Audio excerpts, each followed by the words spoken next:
Shalom to David Bedein, Director of the Bedein Center for Near East Policy Research. Hello, Yoni. So were you surprised by the ICC decision regarding Israel? I was not at all surprised by the decision that was reached at the so-called Human Rights Court in The Hague against Israel. And how do you look at this decision? This is another step in the strategy of the Israel left, of the Israel quote-unquote human rights community that works with terror groups, to present Israel as a terror state, as an illegitimate state, and to put a human rights umbrella around it.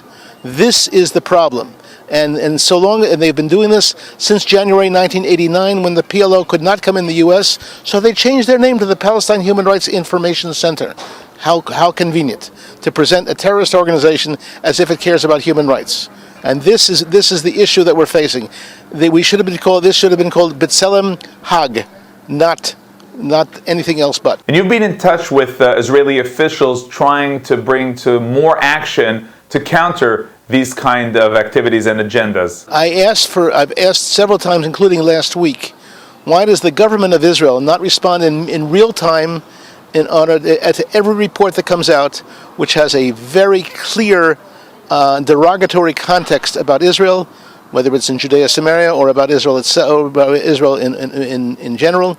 And I got no answer. I never get an answer, because the government of Israel, since 1989, has not really answered these questions. Tell us about an incident you had actually when you were in London, in the British Parliament. I was at a very important thing that happened, instance that happened to yours truly.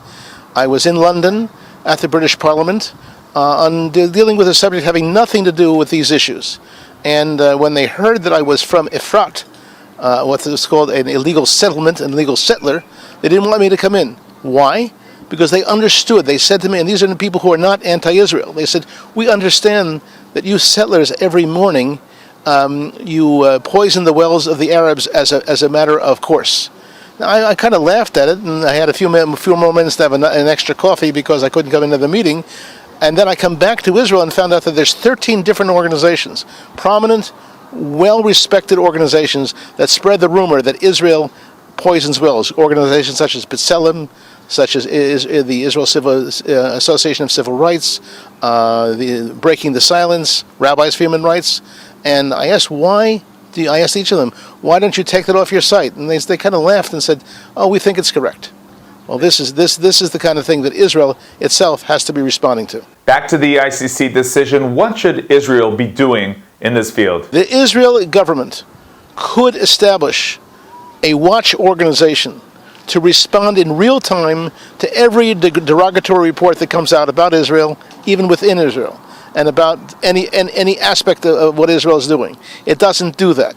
A few nights ago, I asked when this report came out about the so-called Human Rights Court in The Hague, I asked, why aren't you putting out reports that counter what B'Tselem and other organizations put out, which are derogatory to Israel and which go all over the world? I didn't get a response, because I have a feeling that some people in the government of Israel actually identify with those who want to get rid of the Jews in Judea, Samaria, and those who really don't mind derogatory criticism of Israel. David Bedein, Director of the Bedein Center for Near East Policy Research, thank you very much for joining us. Thank you very much. I would welcome participation, cooperation with anyone who wants to cooperate in the effort to make Israel good name known all over the world.